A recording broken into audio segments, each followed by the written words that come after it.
Assalamu alaikum. Wa alaikum salam. Yes, sister, your question? I was just watching you on TV. You're talking about this preservation and pension fund. Ji. I just want some clarification there.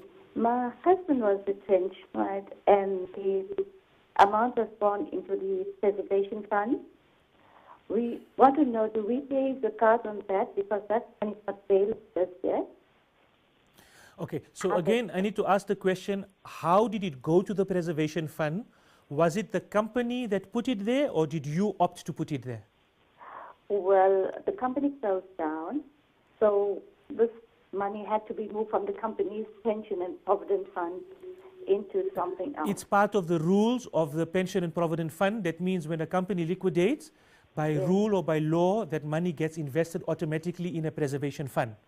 Right. So in that case, no, I'm saying if that's what you are saying to me, then in that case, the preservation fund is not zakatable because you were not responsible for moving the money into the preservation fund to begin with. Yes. Okay? Yes. Where you on your own decided to put it there either for tax reasons or for other reasons, that is the law of the country.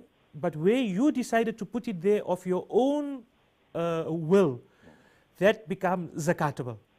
Where somebody else puts your money on your behalf into that preservation fund and you can derive benefits from it, it is not zakatable because it was not in your control to put it there to begin with.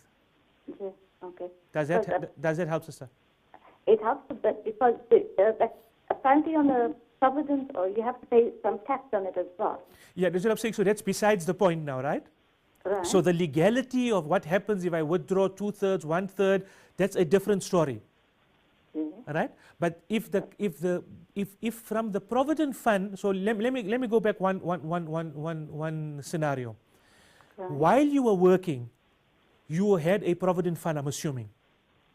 Right. Yes. Now, you did this provident fund not of your own accord. It was part of the rules of the company. The company, when you joined the company, they said to you, your salary is so much, your medical aid is so much, your provident fund is so much, etc., etc. Yes. You could possibly have negotiated an increase in your provident fund, but let's assume you kept it at what the company had suggested, whatever the amount is. Okay. While you were working, even if that provident fund was in the hundreds of thousands, you are not liable to pay zakat on a provident fund because it is part of the company rules. You didn't put it there, you had to accept it as part of the rules of the company. Oh. Okay? So there's no zakat while you were working on the provident fund. Now the company, for whatever reason, has liquidated, etc., etc., and as part of the rules that govern pension and provident funds, they have decided to put that money into a preservation fund. Their decision to put it, not yours, no zakat on your side. Had they given you the option, we can give you the cash now, there's tax implications, blah, blah, blah, and you've decided then out of the tax savings to invest it, then you are liable for zakat even though you've decided to invest it. Okay?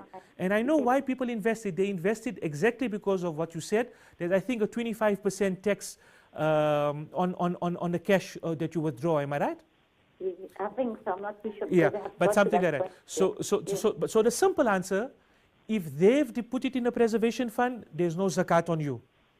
If you had the option and you chose to put it in a preservation fund or this fund or that fund, it's the example I gave to the uncle earlier of the buying the Ferrari or going on holiday.